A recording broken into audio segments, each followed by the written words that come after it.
अस्सलाम वालेकुम नाज़रीन, आप देख रहे हैं प्रोग्राम रियासत और आवाम और मैं हूं मारिया जदू। नाज़रीन, खैबर पख्तूनख्वा बल्दियाती इंतखाबात में तहरीक इंसाफ को शिकस्त हुई। मुख्तलिफ शहरों में बड़े अपसेट्स का सामना करना पड़ा पाकिस्तान तहरीक इंसाफ को। ये शिकस्त क्यों हुई पाकिस्तान तहरीक इंसाफ को, इसकी वजह क्या है, इस पर बात करेंगे और साथ साथ बात करेंगे क्या वाकई मौलाना फजल रहमान अब फ्रंट फुट पर आने जा रहे हैं। इसके साथ नाज़रीन प्रोग्राम के सेकंड हिस्से में बात करेंगे ओआईसी इजलास के हवाले से। ओआईसी का इजलास कामयाबी से खत्म हुआ, वफूद वापस रवाना हो चुके हैं। अफगानिस्तान के लिए ट्रस्ट फंड के क़याम पर इत्तफाक किया गया है। अक़वाम मुत्तहिदा, अमरीकी कानून साजों और दुनिया भर से आए दीगर वफूद के अफगानिस्तान को मुआशी बदहाली से बचाने की कोशिशों की हिमायत के हवाले से पाकिस्तान को इस प्लेटफॉर्म पर कितनी हिमायत मिली, कितनी कामयाबी मिली, कितना कामयाब ये इवेंट रहा, इस पर बात करेंगे। नाज़रीन, बात करेंगे राना शमीम हल्फनामा केस के हवाले से। आज इस्लामाबाद हाई कोर्ट में क्या हुआ, प्रोसीडिंग क्या रही, वो भी इनसाइड आपके साथ प्रोग्राम में शेयर करेंगे। मेरे प्रोग्राम में मौजूद है सहाफी तज्जिया जान और सहाफी तज्जियाकार अदील वड़ाइच। अदील, प्रोग्राम का आगाज आपसे करूंगी। सबसे पहले ये बताइएगा कि जो खैबर पख्तूनख्वा के बल्दियाती इंतखाबात हुए हैं, तहरीक इंसाफ को काफी बड़ा अपसेट हुआ है, सिर्फ एक सीट लेने में कामयाब रहे हैं, बाकी हमें देखा JUI और ANP काफी आगे नजर आई है। ये शिकस्त की वजह आप क्या समझते हैं? वैसे तो वज़रा ने तस्लीम किया है कि जो शिकस्त हुई है उसकी वजह सबसे बड़ी महंगाई है। आप क्या समझते हैं, क्या ऐसी वजह है जो इनकी शिकस्त की वजह बनी है? सबसे पहले तो नंबर्स देख लेते हैं कि नंबर्स जो हैं अभी तक जब ये प्रोग्राम ऑन एयर जा रहा है तो कितने नंबर्स हैं। JUI फे 18 नशिस्तों के साथ इस वक्त सर फहरिस्त है। पाकिस्तान तहरीक इंसाफ 14 नशिस्तों के साथ दूसरे नंबर पे है। इंडिपेंडेंट 8 नंबर्स के साथ हैं। ANP की भी 8 नशिस्तें हैं और इसके साथ PMLN जो है उसके पास 3 हैं, जमात इस्लामी के पास 2 हैं, पीपल्स पार्टी के पास 1 है। अच्छा, ये है 17 इजला का इलेक्शन था, यानी ये 2 फेजेस में हो रहा है और 66 इसमें जो तहसीलें हैं ये उन पे इलेक्शन हो रहा है। अच्छा, एक तो बड़ी हैरानकुन बात यह है कि 27 घंटों से ज्यादा वक्त गुजर चुका है और अभी तक इलेक्शन कमीशन ऑफ पाकिस्तान मुकम्मल नताइज ही नहीं दे सका। जो इलेक्शन कमीशन ऑफ पाकिस्तान जो है वो डस्का के इलेक्शन के हवाले से, जो इलेक्शन कमीशन ऑफ पाकिस्तान और इवन सियासी जमातें भी, जब 2018 का इलेक्शन था नताइज चंद घंटे लेट हुए तो शोर मच गया था। चूंकि ये इन इंतखाबात में चाहे वो लोकल गवर्नमेंट इलेक्शन हो, चाहे जनरल इलेक्शन हो, चाहे बाई इलेक्शन हो, इसमें हमने जो अपने पैरामीटर्स तय किए हैं बड़े अनरियलिस्टिक हैं कि जी कानून में लिख दिया 2 बजे तक नतीजा आना चाहिए, जो आ ही नहीं सकता, ह्यूमनली पॉसिबल ही नहीं है। उससे फिर शकूक शुबात उठते हैं। अच्छा, अभी अब वोट काउंटिंग, फिर उसके लिए कहा जा रहा है जी कि ठीक है EVM मशीनें ले, वो भी नहीं लाने दे रहे और अब नतीजा ये है कि अनसर्टेनिटी 27 घंटे से ज्यादा वक्त गुजर गया है और अभी तक समझ नहीं आ रही कि हो क्या रहा है और किसके कितने जो हैं वो नंबर्स हैं। अच्छा, अब बात कर लेते हैं कि महंगाई की वजह से पाकिस्तान तहरीक इंसाफ के अपने लोग जो हैं वो ये कह रहे हैं, शौकत यूसुफजई साहब ने भी कहा, फिर इसके अलावा वहां पर शौकत यूसुफजई साहब क्या कह रहे हैं वो आवाम को सुना भी देते हैं कि शिकस्त की वजह क्या बताइए, जरा ये सुनिए नाज़रीन। मैं समझता हूँ कि अगर हमारे सबसे जो हमें मुश्किलात रही वो महंगाई की वजह से रही है। शुक्र अल्हम्दुलिल्लाह कोई ऐसा इल्ज़ाम नहीं है कि जी करप्शन हो रही है या इस तरह का कोई इल्ज़ाम नहीं लगा इस हुकूमत के ऊपर। ये हुकूमत इस किस्म के इल्ज़ामात से बड़ी ज़िम्मा है अल्लाह के फजल से। सिर्फ महंगाई है, लोग परेशान हैं, बिल्कुल हम तो उस वजह से आप लोग खा रहे हैं। देखिए ज़्यादातर तो यही एक ही वजह है महंगाई। वैसे आप ये जो लॉजिक दी है शौकत साहब ने, ये इसको वालिद समझते हैं? अच्छा, देखें महंगाई कंपैरिजन है वैसे? पहले आप ये देखें कि महंगाई जो है जहां बाकी 14 जगहों से जीती है नशिस्तें पाकिस्तान तहरीक इंसाफ, क्या वहां महंगाई नहीं थी? ऐसे लग रहा है कि पाकिस्तान तहरीक इंसाफ खुद महंगाई के पीछे छुप रही है। खुद इनके लोग स्टेटमेंट ये दे रहे हैं जी महंगाई है इस वजह से। हम ये भी सुनवाएंगे वैसे शौकत तरीन साहब ने आज क्या कहा सेनेट का इलेक्शन जीतने के बाद, लेकिन महंगाई सिर्फ फैक्टर नहीं है। पाकिस्तान तहरीक इंसाफ को जो चीज रियलाइज कर लेनी चाहिए वो ये है कि इनका वो ग्रॉस रूट लेवल पर स्ट्रक्चर उस तरह से नहीं है जिस तरह का PMLN का है, जिस तरह का JUI फे का KP में है, जिस तरह का पाकिस्तान पीपल्स पार्टी का है। मुझे याद है कि 2015 में जब इंतखाबात हो रहे थे, लोकल गवर्नमेंट इलेक्शन हो रहे थे, تو راولپنڈی میں جب کور کرنے گیا تھا تو وہاں پر پاکستان تحریک انصاف کے پاس اس وقت تو پینل ہی مکمل نہیں تھا. انہیں گراس روٹ لیول کی ابھی پالیٹکس اس طرح سے نہیں آتی جس طرح جو پرانی جماعتوں کو آتی ہے. پھر کیا ہوا کہ انہوں نے ابھی دیکھیں کہ آزاد امیدوار جو ہیں یہ بھی اچھے نمبر ان کے آ رہے ہیں سامنے کے جو آزاد امیدوار جیتے ہیں. ابھی ہم صرف کوہاٹ کی بات کریں, وہاں پر آزاد امیدوار جو ہیں وہ دوسرے نمبر پر یہاں پر نظر آ رہے ہیں. پہلے نمبر پر جے یو آئی فے ہے 34,000 ووٹوں کے ساتھ ابھی تک جو نمبرز آئے ہیں. پھر اس میں کوہاٹ میں آزاد امیدوار جو ہیں وہ 25,000 ووٹوں کے ساتھ دوسرے نمبر پہ. پاکستان تحریک انصاف تیسرے نمبر پہ ہے. اور یہ جو دوسرے نمبر والے صاحب ہیں ان کو ٹکٹ نہیں دیا پاکستان تحریک انصاف نے. اور یہ صرف ایک حلقے کی کہانی نہیں ہے. غلط ٹکٹس جاری کرنے سے پاکستان تحریک انصاف کو یہ نہیں صرف 2018 2013 سے آنورڈ جو ہے نقصان ہوتا جا رہا ہے, اور یہ ٹکٹ کی جو مینجمنٹ ہے اس میں یہ ناکام نظر آتے ہیں. یہ کیا کرتے ہیں, اپنے لوگوں کو لڑا دیتے ہیں. الیکشن لڑنا ہوتا ہے آپ نے اپنے مد مقابل سے, اپنی دوسری جماعت سے. یہاں پر اب خود پاکستان تحریک انصاف کے اپنے لوگ کہہ رہے ہیں کہ ہمارا تو مقابلہ P T I versus P T I تھا. جس یہ غلط ٹکٹ دے دیتے ہیں وہ دوسرا جو ان کا اسی حلقے میں بندہ ہوتا ہے وہ اپنے ہی بندے کو ہرانے پہ لگ جاتا ہے. تو یہی وجہ ہے کہ ان کے جو اپنے ووٹ ٹوٹے. لیکن نام کی اگر ہم بات کریں تو ووٹ تو جماعت کی نام کو ملتا ہے نا, یہی تو مسئلہ ہے نا, یہی تو مسئلہ ہے. میں ایک بات بتاؤں کہ پی ایم ایل این کے جو سٹرکچر ہے نا, پی ایم ایل این کی ایک بہت بڑی جو خوبی اس کی سٹرینگتھ ہے, ان کے بہت سے لوگ نظریاتی ہیں, ان کے ساتھ نظریاتی طور پر اٹیچ ہیں. بہت سے لوگ ان کے ساتھ نظریاتی طور پر اٹیچ ہیں. پارٹی میں قیادت کی لڑائیاں اپنی جگہ, لیکن پی ایم ایل این کے لوگ جو ہیں اس حوالے سے کلیئرٹی کے ساتھ ان کے ہیں. پاکستان تحریک انصاف میں ابھی بھی بہت سے لوگ صرف ہواؤں کا رخ دیکھ کر, اور بہت سے لوگ جو ہیں ان کے اپنے مسائل ہیں. پاکستان لیڈرشپ پہ ڈاؤٹ ہے. مسئلہ صرف یہ ہے کہ پاکستان تحریک انصاف میں کو ابھی بہت بڑی ریسٹرکچرنگ کی ضرورت ہے. یہ آج کا مسئلہ نہیں ہے. عوام میں جائیں گے نہیں تو عوام ووٹ. ہاں اچھا, یہ بڑا ایک اور بڑا جو امپورٹنٹ جو پوائنٹ آپ نے اٹھایا ہے نا, یہ عوانے کا. دیکھیں آپ ٹویٹر پر بیٹھ کر, ٹیلی ویژن ٹاک شوز پر بیٹھ کر, پریس کانفرنسز کر کے, اپوزیشن کو لتاڑ کے, اپوزیشن کو آڑے ہاتھوں لے کر ووٹ نہیں لے سکتے. عوام میں الٹیمیٹلی آپ کو جانا ہوتا ہے. تو جو اطلاعات آ رہی ہیں ابھی کے پی سے بھی, اور جو ان کے اپنے جو اسٹرانگ ہولڈ تھے وہاں سے جو اطلاعات آ رہی ہیں, جہاں سے ان کے M P As 3-3 4-4 M P As, جہاں سے ان کے 2-2 ایم این ایز, جہاں سے ان کے وزراء, وہاں سے اگر یہ ہار رہے ہیں تو اس کا مطلب ہے کہ یہ عوام کے پاس نہیں گئے. اور ابھی جو ٹرن آؤٹ ہے یہ انتہا درجے کا کم ٹرن آؤٹ ہے. پشاور کے ٹرن آؤٹ کو آپ دیکھ لیں تو یہ ٹرن آؤٹ بہت حیران کن حد تک کم ہے. اچھا, جب ٹرن آؤٹ کم ہوتا ہے تو اس میں جو جماعت یا وسائل کا استعمال کر لیتی ہے, یا جو پیسہ لگا لیتی ہے, یا جو لوگوں کو انگیج کر لیتی ہے, وہ اس کے ظاہر چانسز زیادہ ہوتے ہیں. وہ جو جے یو آئی فے نے پشاور میں کیا ہے, پی ٹی آئی اسی کانفیڈنس میں رہی جی لوگ نکل آئیں گے, اپنے لوگ نکالے نہیں ہیں انہوں نے. اور یہی وجہ ہے کہ اس کم ٹرن آؤٹ میں پھر جے یو آئی فے نے وہاں پر ڈیلیور کیا ہے, لوگوں کو موبیلائز کیا ہے. پاکستان تحریک انصاف کو یہ سمجھنا ہوگا کہ صرف ٹویٹر پر بیان بازی سے, صرف پریس کانفرنسز سے معاملہ حل نہیں ہوگا. عوام کے پاس جانا ہوگا. اور ایک فیکٹر یہ جسے عدیل نے کوٹ کیا کہ عوام کے اندر جانا ہوگا, عوام کے مسئلوں کو سمجھنا ہوگا, ان سے انٹریکٹ کرنا پڑے گا. اور اس کے ساتھ مہنگائی بھی ایک بہت بڑا مسئلہ ہے, اگر ہم اس کو بھی نیگلیکٹ نہیں کر سکتے. صدیق, آپ کیا سمجھتے ہیں شکست کی سب سے بڑی وجہ کیا ہے؟ کیا بیڈ گورننس, یا آپ کا جو سی ایم ہوتا ہے اسے کہتے ہیں اس کو اسٹرانگ ہونا بہت ضروری ہے, تو کیا وہ بھی ایک فیکٹر ہے اس میں؟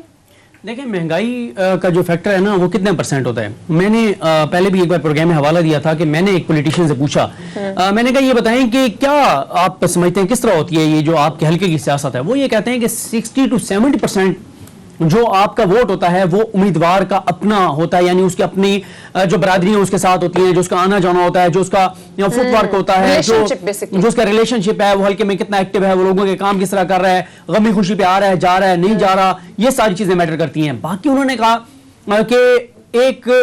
کہ 15 سے 20% جو ہے وہ پارٹی کا ووٹ ہوتا ہے, 15 سے 20% انہوں نے کہا جو ہوا اور فضا چل رہی ہوتی ہے وہ اس کا ووٹ ہوتا ہے. یہ آپ اس کو صرف مہنگائی وجہ نہیں کہہ سکتے, مہنگائی ہے فیکٹر, لیکن اور مہنگائی کا حکومت عمران خان صاحب خود کہتے ہیں کہ مہنگائی ہے, گو کہ اس کی ریزنز وہ یہ بتاتے ہیں کہ انٹرنیشنلی, اور وہ بات درست بھی ہے, لیکن اس میں ساتھ بیڈ گورننس بھی ان کی حکومت کی شامل ہے, چاہے وہ پنجاب حکومت ہو, چاہے وہ کے پی کے کی حکومت ہو. اچھا اس میں جو سب سے بڑا مسئلہ ہے تحریک انصاف کا، تحریک انصاف کی سب سے بڑی دشمن تحریک انصاف ہے. تحریک انصاف کا سب سے بڑا مسئلہ ان کی اندرونی لڑائیاں، ان کی گروپنگ ہے. یہ جو ابھی بلدیاتی الیکشن ہوئے ہیں، کہیں آپ کو کوئی سنجیدگی نظر آئی ہے تحریک انصاف کی؟ اچھا تحریک انصاف کا ایک اور بھی مسئلہ ہے، ان کی تنظیم جو ہے نا وہ بہت جو ہے وہ کمزور ہے. ان کا تنظیمی نیٹ ورک نہیں ہے. عمران خان صاحب خود کمپین کر رہے ہوں عام انتخابات میں اور انوائرمنٹ ہوتا ہے، عمران خان صاحب نہیں ہے، کوئی آپ کو لیڈرشپ نظر نہیں آتی، کوئی آپ کو کمپین نظر نہیں آئی، کوئی آپ کو سنجیدگی نظر نہیں آئی. پھر ان کا جو بورڈ ہے. صدیق صاحب آپ کی بات میں کاٹ رہا ہوں یا قطع کلامی کی معذرت. لوکل گورنمنٹ الیکشن اتنے بڑے ہو رہے ہیں اور جب نتائج آنے شروع ہوئے ہیں تب جا کر ہائپ کریٹ ہوئی ہے.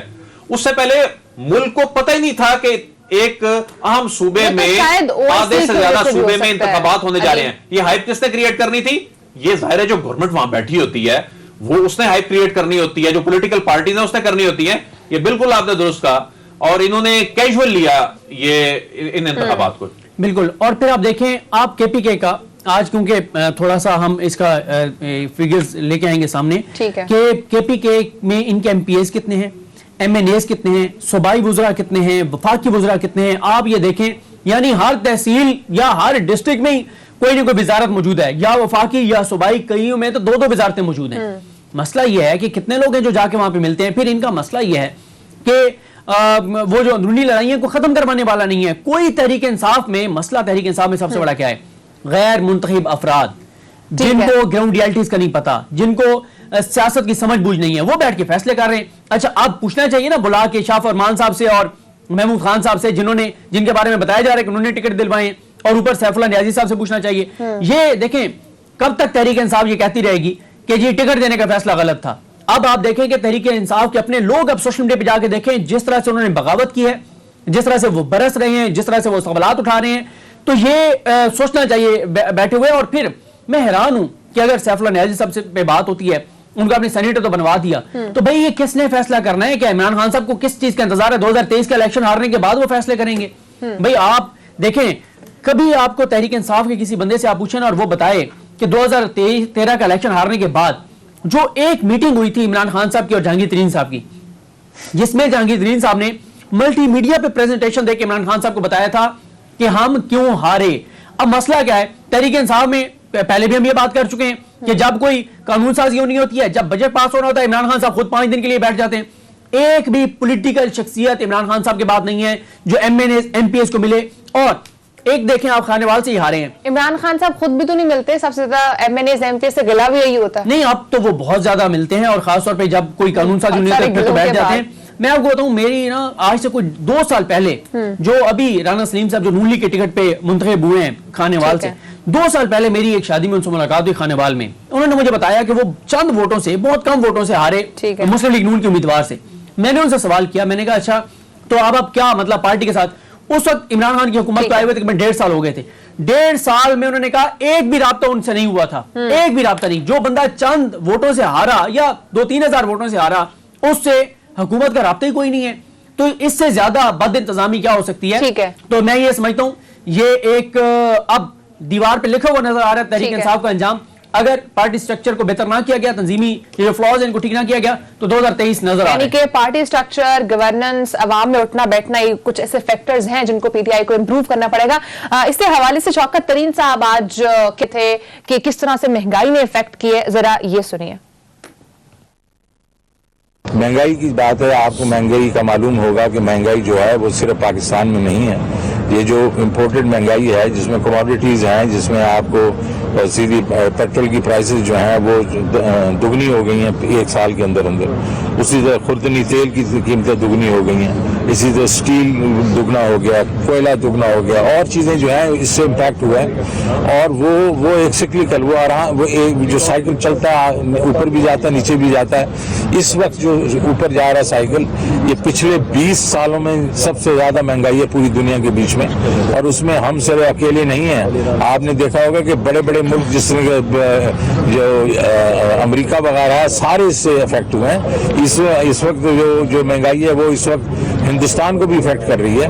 تو ہمارا انشاءاللہ یہ خیال ہے کہ اگلے چند مہینوں کے بیچ میں مہنگائی یہ قیمتیں نیچے آئیں گی. عدیل ویسے 3 ماہ پہلے کنٹونمنٹ بورڈ الیکشنز ہوئے تھے, اس میں تو جے یو آئی فے ہمیں کہیں نظر نہیں آئی تھی, ایک سیٹ نہیں ملی اس کو. آخر ود ان 3 months ایسا کیا ہوتا ہے کہ ایک دم سے بڑی جماعت بن جاتی ہے, ووٹ مل رہے ہیں, بلدیاتی انتخابات میں سب سے آگے آ جاتی ہے جماعت, کیا ہو رہا ہے ایسا بیچ میں؟ جے یو آئی فے خیبر پختونخوا کی ریالٹی ہے, اس میں کوئی دوسری رائے نہیں ہے, اور الیکشن لڑنے کا جو تجربہ ہے ان کا وہاں پر پاکستان تحریک انصاف سے زیادہ ہے. اور پاکستان تحریک انصاف لیکن فرق یہ بھی تو ہے عدیل کے پچھلے کافی ٹائم سے پی ٹی آئی جیتتی آ رہی ہے, دیکھیں اور حکومتی جماعت ہے. اچھا, ایک میں بڑی امپورٹنٹ بات یہاں پر کرنا چاہتا ہوں کہ ماضی میں کیا ہوتا رہا لوکل گورنمنٹ الیکشن کے حوالے سے. اس مرتبہ لوکل گورنمنٹ الیکشن کے نتائج جو ہیں یہ چونکا رہے ہیں نا, اس کی ایک بڑی وجہ میں بتاتا ہوں. اس سے پہلے لوکل گورنمنٹ الیکشن ہوتے تھے جس میں میئر کا انتخاب براہ راست ہوتا ہی نہیں تھا.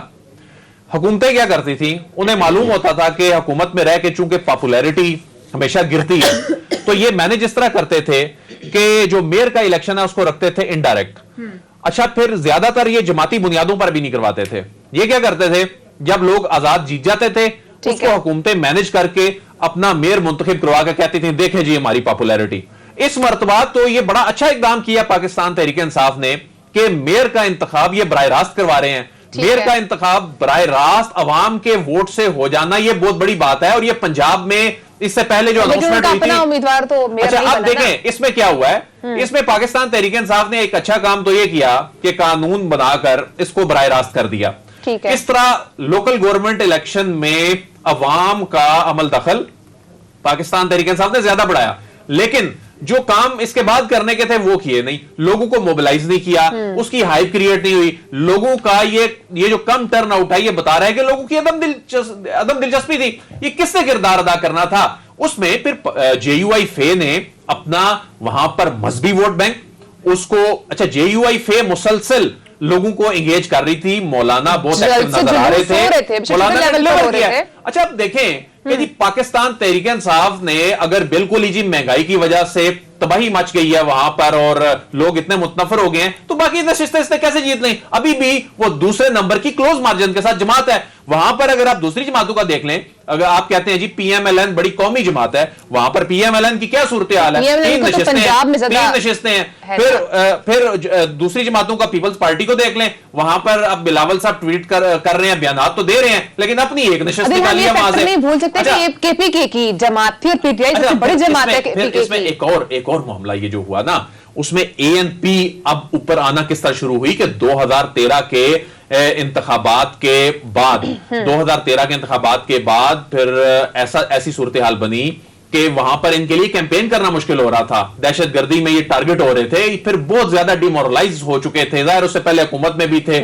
تو وہاں پر پیپلز پارٹی اور اے این پی کے لیے بڑے مسائل تھے. اب وہ بھی پولیٹیکلی جب ان ہوئے ہیں تو ظاہر ہے اس نے بھی اپنے ووٹرز کو انگیج کیا ہے. تو پاکستان تحریک انصاف کے لیے اب اس طرح کھلا میدان نہیں ہے جو ان جماعتوں کے وہاں پر غیر فعال ہونے سے ایک اوپن میدان بن گیا تھا. تو اس میں ملٹیپل فیکٹرز ہیں, یقیناً مہنگائی ایک فیکٹر ہے, لیکن اس مہنگائی سے زیادہ ان کی اپنی نالائکی ہے, ان کی اپنی مس مینجمنٹ ہے, ان کا اپنا ٹکٹنگ کا جو میکنزم ہے. اور میں سمجھتا ہوں کہ جہانگیر ترین جیسی شخصیت اگر پاکستان تحریک انصاف کھو دے گی, یا جہانگیر ترین جیسا کوئی بھی شخصیت جن کا ایک سیاسی کوئی ویژن ہے, جنہوں نے کنٹریبیوٹ کیا پرانے الیکشن میں. صدیق, اگر جہانگیر ترین صاحب ہوتے تو کیا آپ کو لگتا ہے کہ پی ٹی آئی یہاں پہ سیٹس لینے میں کامیاب ہو سکتی تھی؟ دیکھیں, جو بھی جس کی بھی سیاسی سمجھ بوجھ ہے نا, جس نے خود الیکشن لڑے ہوتے ہیں اس کو اندازہ ہوتا ہے. میں آپ کو یہ بتا رہا ہوں نا کہ نواز شریف کے دور میں کیا ہوتا تھا. ان کے دور میں یہ ہوتا تھا کہ ایک تو انہوں نے ڈویژنز جو ہیں وہ تقسیم کی ہوئی تھی. ایسا نہیں تھا کہ غیر منتخب افراد جو ہیں وہ پارٹی کو چلا رہے ہوں. جو مثال کے طور پہ خواجہ سعد رفیق صاحب تھے, اب ان سے بڑا پولیٹیکل ورکر کون ہوگا مسلم لیگ نون کے اندر؟ ان کے ذمہ ہوتا تھا کہ یہ 2 ڈویژنز آپ کے ذمہ. کنٹونمنٹ الیکشن میں ڈیلیور کیا خواجہ سعد رفیق نے بھی. بالکل. اچھا, پھر اسی طرح سے جو مختلف جگہوں پہ مختلف جو ان کے اہم رہنما تھے ان کے ذمہ ڈویژنز ہوتے تھے. اچھا, ہوتا کیا تھا, اگر ان سے کوئی چیز نہیں حل ہوتی تھی, کوئی شکوہ ہوتا تھا, تو اوپر بیٹھے ہوتے تھے ساکھ ڈار صاحب کہ جی وہ آخری وہ ہے کہ آپ نے جا کے ڈار صاحب کو بتانا ہے, وہ مسئلہ حل کر دیں گے. مجھے بتائیں, تحریک انصاف میں اگر کسی کو کوئی مسئلہ ہے وہ کس کو آ کے ملے؟ کس کو آ کے ملے؟ کون ہے सारे तो यहाँ पे प्राइम मिनिस्टर गेट के गैर मुंतखब अफराद बैठे हैं जिनको इनके एमएनएस एमपीएस बैठ के गालियां देते हैं। वो कहते हैं कि वो सियासी औकात नहीं है, वो निजी महफिलों में जाके सुने जो इमरान खान साहब गेट गिर्द ब्यूरोक्रेसी एमएनएस एमपीएस की, इनके अपने एमएनएस एमपीएस की सुनती नहीं है। उनको पता है कि डायरेक्ट कहां पर रिपोर्ट करना है। उनकी अपने हलकों में वुकत नहीं रह गई। जब उनकी अपने हलकों में वुकत नहीं है, वो अवाम के पास कैसे जाएंगे? जब वो अवाम के पास नहीं जाएंगे तो यही हाल होगा। और जिस तरह आपने लेकिन यहाँ पर सिर्फ पीटीआई को धचका नहीं लगा, यहाँ पर नून लीग और पीपल्स पार्टी को भी धचका लगा। नून लीग और पीपल्स पार्टी केपीके की जमात ही नहीं थी, उनका पहले ही कोई केपीके में क्या था उनका।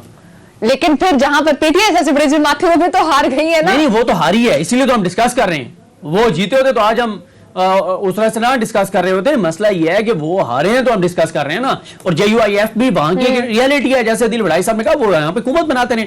मसला ये है कि नून लीग मरियम साहबा जो हैं, ठीक है, वो उन्होंने इसको पंजाब की जमात बना दिया है और एक मेजर हिस्सा लेकिन करते हैं। लेकिन एक बात बताऊं, मरियम नवाज कहती है मैं केपीके की बेटी हूं, तो फिर उस तरह तो फिर वोट भी आना चाहिए ना वहां से। पिक्चर अभी बाकी है। अभी देखते हैं कि इन गलतियों से कौन कौन सी जमातें सीखती हैं, क्योंकि अभी आधे सूबे में इलेक्शन हुआ है। अभी बकिया इलेक्शन जो है वो होना है, तो अब चंद हफ्तों बाद ये जब बकिया इलेक्शन होना है। छोटे छोटे इलेक्शंस आपको नहीं लगता दिल की चीजें डिफाइन करते हैं? बिल्कुल करते हैं। ये अपनी नालायकी से जो जमात नहीं सीखेगी वो आगे जनरल इलेक्शन में इसी तरह शिकस्त से दो चार होगी। लेकिन आपने ये बात बड़ी क्या सीखने की जरूरत है वैसे पीटीआई को? देखिए, पाकिस्तान तहरीक इंसाफ को सबसे पहले तो अपने अंदर एक रिस्ट्रक्चरिंग करने की जरूरत है। डाउन टू अर्थ भी होना पड़ेगा आई थिंक। अवाम के पास नहीं जाएंगे ट्विटर पे बैठ के तो अवाम नहीं आएगी। ठीक है, यूथ आपके साथ है, नजर आती है, आप ओवरसीज पाकिस्तानियों को एंगेज करते हैं, लेकिन हल्के की डायनामिक्स, ग्राउंड रियलिटीज पुरानी सियासी जमातें ज्यादा बेहतर अंदाज में जानती हैं। लेकिन आपने ये जो बात की सदीक जान साहब की बात को निगेट करते हुए, बिल्कुल ये सब दावे करते हैं कि हम पूरे पाकिस्तान की जमातें हैं, लेकिन कोई पंजाब की जमात है, कोई जो है अंदरून सिंध की जमात है। लेकिन पाकिस्तान तहरीक इंसाफ को अलबत्ता ये क्रेडिट जरूर देना चाहिए कि पाकिस्तान तहरीक इंसाफ की प्रेजेंस जो है वो आपको चारों सूबों में कहीं ना कहीं नजर आती है। जाहिर है बलोचिस्तान की ग्राउंड रियलिटीज डिफरेंट है, लेकिन वहां भी किसी ना किसी तरीके से वहां आती है। अब देखें, लेकिन डिजास्टर तो ये हुआ ना कि चारों सूबों में होने के बावजूद केपीके में 2/3 मेजॉरिटी के बाद भी इनका अपना स्ट्रांग होल्ड था जी। बिल्कुल वहां पर इनको अब वो तस्लीम कर रहे हैं। फाटा कितना मैटर करता है? अब देखें, फाटा जो है वो मर्जर जब हो गया उसका, जब उसका मर्जर हो गया, वो तो इसी दौर में हुआ ना जाकर। तो अब उसका मर्जर होने के बाद केपी में फाटा का जो फैक्टर था वो तो पाकिस्तान तहरीक इंसाफ का नहीं, वो JUIF का ज्यादा वो माना जाता था। ये बहुत बड़ा गेम चेंजर होगा ये नंबर भी, कि वहां से जब चीजें ऐड होंगी तो JUIF जो है वो मजीद आगे उसमें लीड जो है वो लेने की पोजीशन में होगी। जैसे इमरान खान साहब कहते थे कि पीटीआई से खतरा हो सकता है अगर इन फ्यूचर होता भी है, तो आज हमने कहीं ना कहीं उसकी एग्जांपल ये भी देखी है। ब्रेक का टाइम है नाज़रीन, ब्रेक के बाद बात करें इससे इजलास कामयाबी से खत्म हुआ, क्या डिस्कशंस हुई उसमें, कितना कामयाब रहा, अफगानिस्तान की सूरत हाल पर क्या और किस चीज पर इत्तेफाक हुआ। ब्रेक के बाद से बात करेंगे, साथ रहिएगा।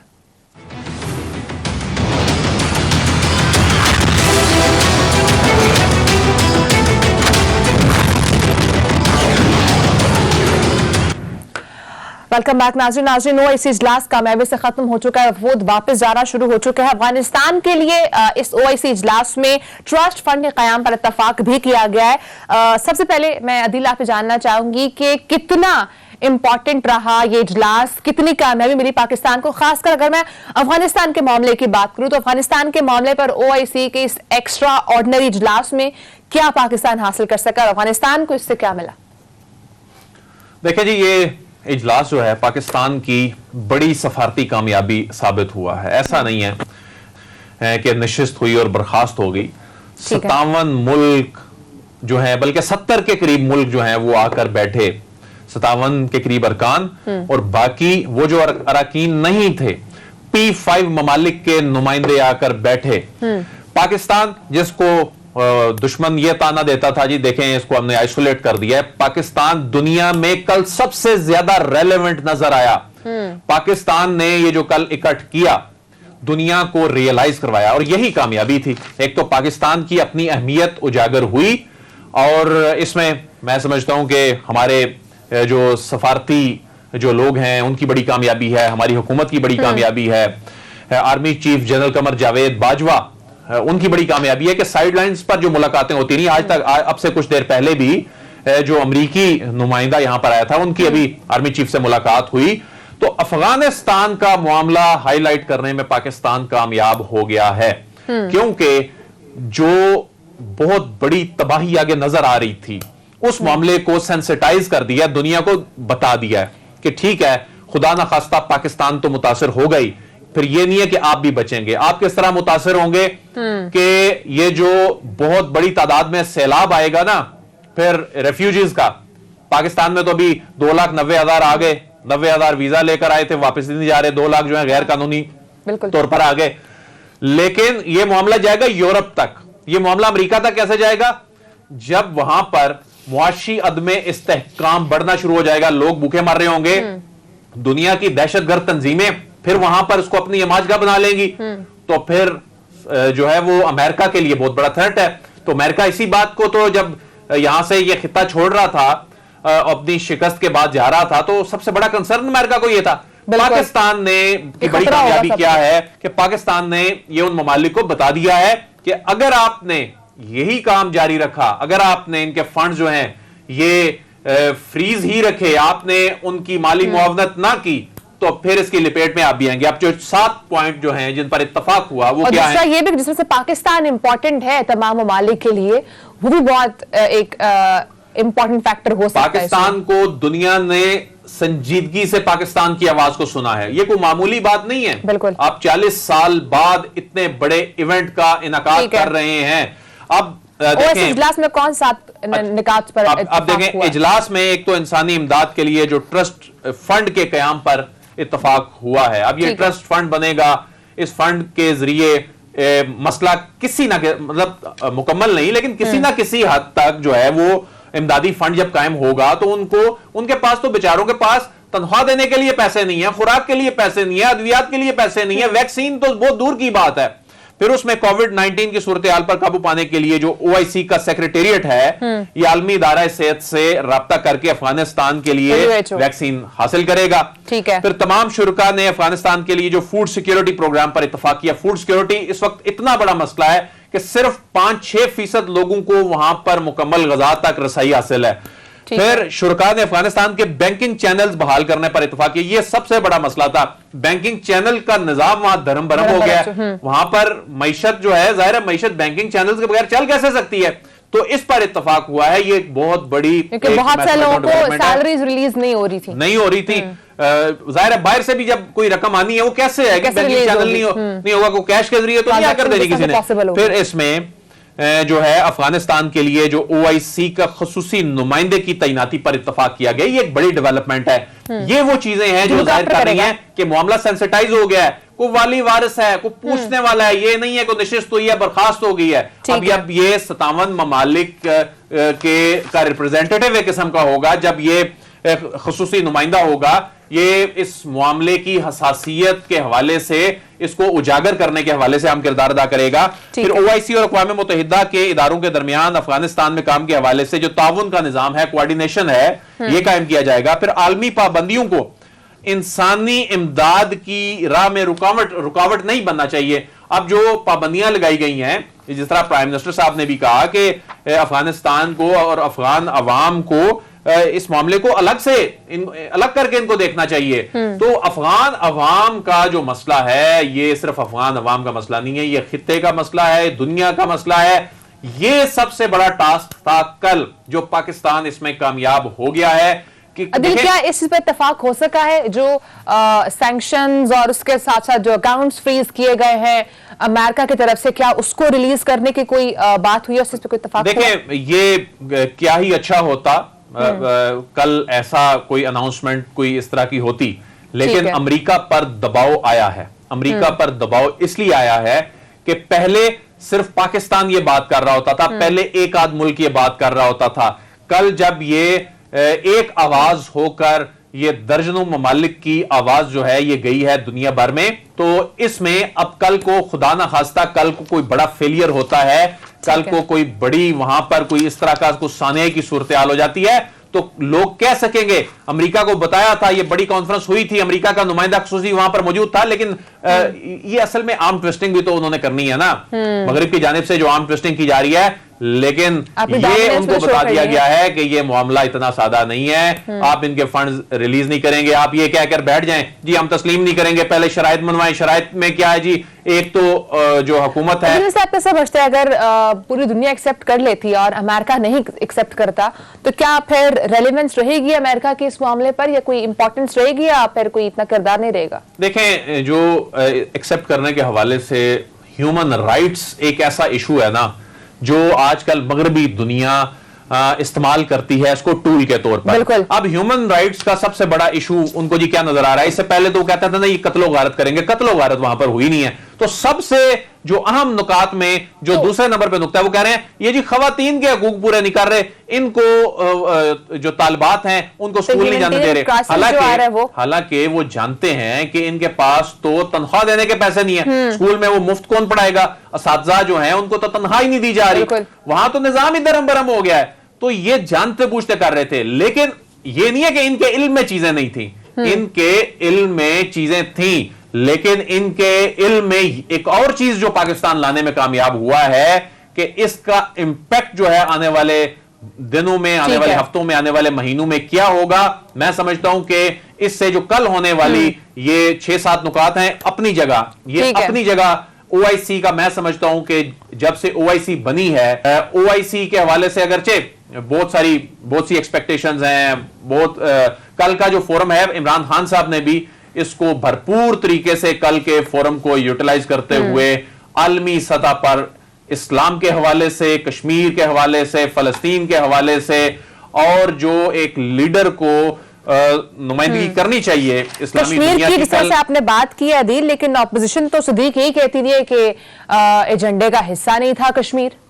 देखिए मैं आपको मैं देख के दो इंतहाएं जो हैं वो दोनों गलत हैं।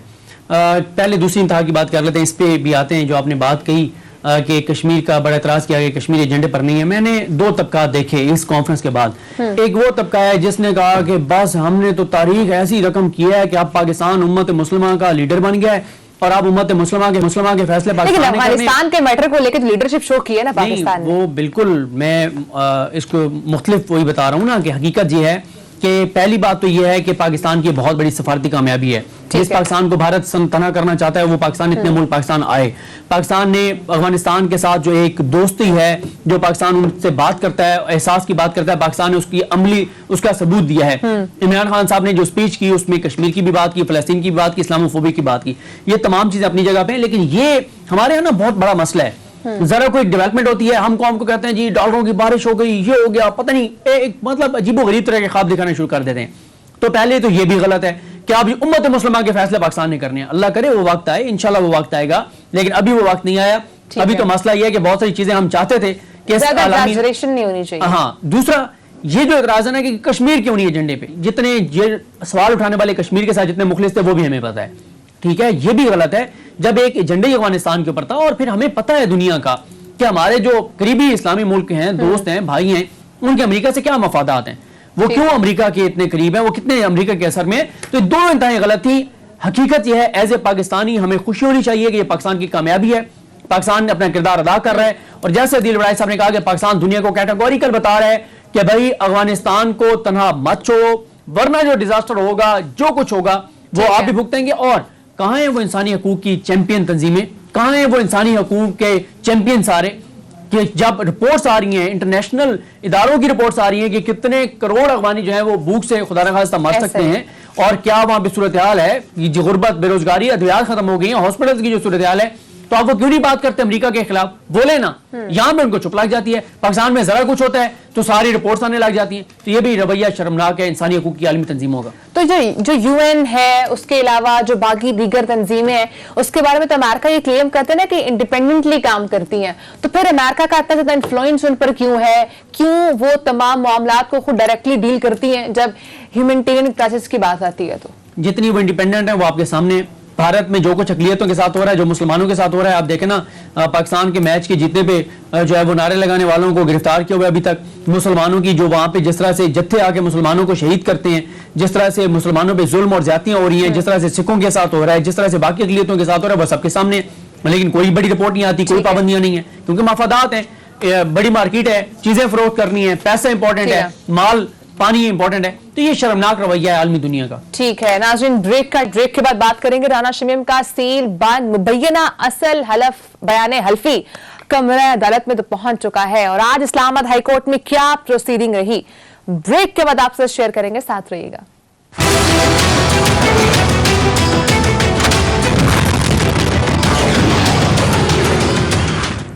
वेलकम बैक नाज़रीन, राना शमीम का सील बंद मुबैना असल बयाने हल्फी कमरा अदालत में पहुंच चुका है, और इसके हवाले से ये भी बातें सामने आ रही है कि राना शमीम को बयाने हल्फी को सील बंद लिफाफे से क्यों नहीं निकाला जा सकता।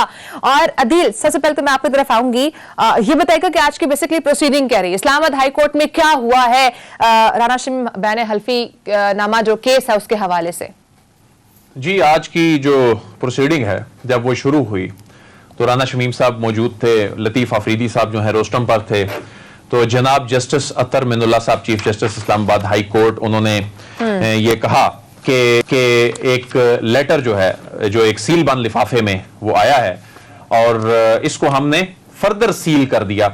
अच्छा, अब उस पर जो हमने देखा कि खाकी लिफाफा था जिस पर 8 सीलें सुर्ख रंग में लगी थी, पर ऊपर अदालत की स्टैंप थी, अदालत ने इसको कर दिया स्टैंप, अदालत ने इसको खुद ना खोलने का फैसला किया, अदालत ने ये जिम्मेदारी डाली कि लतीफ अफरीदी साहब जो हैं वो ये खुद खोलें। ठीक है। अच्छा, हैरान कुन तौर पर, बल्कि मैं समझता हूं कि ये राना शमीम और उनकी लीगल टीम की एक नई कानूनी चाल थी कि उन्होंने कहा जी कि ये खोलने से ना सिर्फ गुरेज किया बल्कि इस पे टाल मटोल से काम लिया, बल्कि अतर मिनुल्लाह साहब ने ये कहा। अब एक सील बंद लिफाफे में खोलने पे भी एक बहस होगी कि खोलना है नहीं खोलना। इसमें दिलचस्प बात यह है कि अदालत ने इनको कहा था कि आपने असल बयान हल्फी लेकर आना है, ये असल बयान हल्फी उधर से अदालत को कोरियर करवा दिया, सील बंद लिफाफे में करवा दिया। अब कहा जा रहा है जी आप सील बंद लिफाफा खोलें, वो खोल ही नहीं रहे, क्यों? फिर अटार यही तो अब अच्छा, इस पे जो इस पे मुख्तलिफ जो आरा हैं सामने आई हैं। जब इस केस की प्रोसीडिंग खत्म हुई तो उसके बाद कमर अफजल साहब हैं, एक बड़े सीनियर जो वकील हैं, और एक दो और लोग जो अदालत के बाहर यानी इस प्रोसीडिंग को देखने के बाद बाहर निकले, तो उन्होंने कहा कि इस लिफाफे को खोलना ही असल मसला है, कोई अपने सर नहीं लेगा, क्योंकि राना शमीम तो ये कह रहे हैं कि ये तो सील बंद लिफाफा था, तो इस सील बंद लिफाफे को हमने तो पब्लिक के लिए रखा ही नहीं था, ये तो जो नोटरी पब्लिक है ये तो उसने निकाला।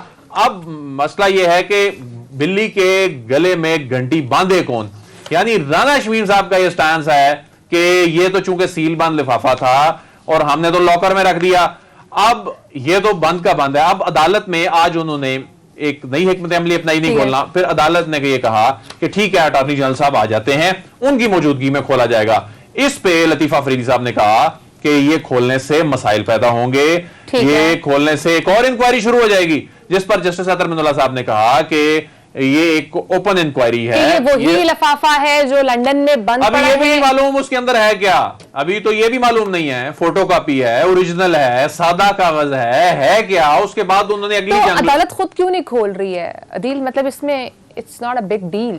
ये जाहिर है अब इस पे ऑनरेबल जनाब चीफ जस्टिस जो हैं उन्होंने कोई इसमें जाहिर है उन्होंने ये डिसीजन लेना है कि अदालत ने खोलना है, वो उनसे खुलवाने का ये कह रहे थे, लेकिन इसमें अटॉर्नी जनरल साहब आज मौजूद नहीं थे, उनकी कोई प्रोसीजर था कराची में और उसकी वजह से उन्होंने कहा जुमेरात तक वो अवेलेबल होंगे।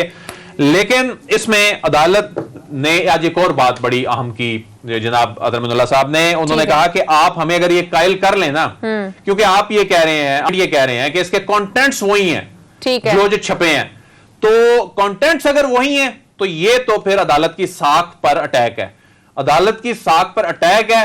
फिर ये साबित करें कि आप जो बात कह रहे हैं ये इसकी कोई लेजिटिमेट ग्राउंड्स हैं। ठीक है, फिर अगर ये अदालत पर अटैक है तो फिर तो ये तौहीन अदालत केस हुआ, लेकिन आज चीफ जस्टिस साहब ने कहा है कि मामला अब तौहीन अदालत नहीं बल्कि ओपन इंक्वायरी है। सिद्दीक, इससे क्या मुराद है?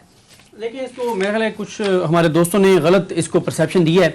उन्होंने ये परसेप्शन दी कि जैसे ये तौहीन अदालत का केस तो खत्म हो गया है, अच्छा। अब कोई और नया जो है वो मामला शुरू हो गया। ऐसा नहीं है।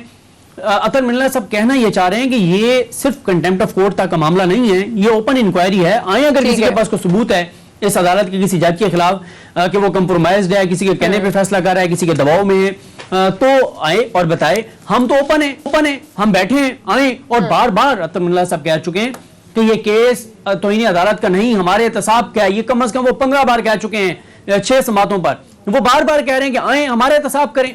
यही बात सुप्रीम कोर्ट ऑफ पाकिस्तान भी कह रही है केस में। इस पे भी तरह हम बात करेंगे कि सुप्रीम कोर्ट और हाई कोर्ट 3 केसेस में बार बार कह रही है किसी के पास कुछ है आए ले, लेकिन जिन्होंने लेके जाना है वो बैठ के और आराम से सियासत करते हैं, बयानियां बनाते हैं। और ये अतर मिल्ला साहब कह रहे हैं कि ये बयानियां बनाने का सिलसिला बंद होना चाहिए। और ये भी वो वाज़ेह तौर पे हम सोचेंगे कानूनी कार्रवाई करनी है कि नहीं करनी, वो तो भी इसी पॉइंट पे नहीं आए।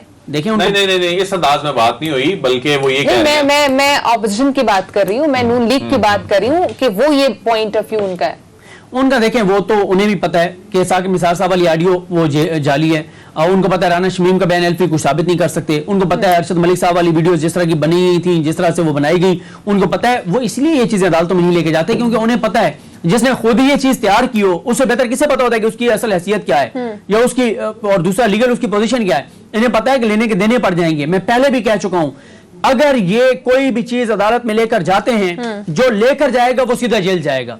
उसकी वजह यह है कि फेक हैं और अदालतों ने बहुत नहीं रियायतें दी हैं, बहुत ढीलें दी हैं। अगर मैं अब सादा अल्फाज में आपसे पूछूं तो क्या तौहीन अदालत केस की कार्रवाई बनती है कि नहीं बनती? देखिए, ये फैसला अदालत ने करना है, पहले इस पे कमेंट करना मुनासिब नहीं होगा। लेकिन अदालत ये खुद अपनी ऑब्जर्वेशंस में और रिटर्न कह चुकी है कि बादियों नजर में ये जो मरियम नवाज की अपीलें पेंडिंग है उन पे असरअंदाज होने के लिए ये खबर लगाई गई है, ये बयान एल्फी दिया गया है। वरना मुझे बताएं, ये कोई बात है करने वाली कि ये प्राइवेट एक डॉक्यूमेंट है और बस मरहूम एहलिया की ख्वाहिश के ऊपर ये बयान एल्फी लिखवा के नोटराइज करा के और जनाब लॉकर में रख दिया। शो का नोटिस तो हुआ ही तौहीन अदालत केस में है, बिल्कुल, कि क्यों ना आपके खिलाफ तौहीन अदालत की कार्रवाई की जाए। तो फिर वो जो उनका स्टेटमेंट है, जो जनाब चीफ जस्टिस ऑफ पाकिस्तान के रिमार्क्स, जो chief justice Islamabad high court के रिमार्क्स हैं जनाब अतर मिल्ला साहब, उनके जो रिमार्क्स हैं वो कतन भी इनका ये मतलब नहीं था कि तौहीन अदालत का केस ही नहीं। बहरहाल उनका कहने का मतलब यह था कि तौहीन अदालत से ज्यादा इस बात को देखें, आप अदालत की मुआवनत करें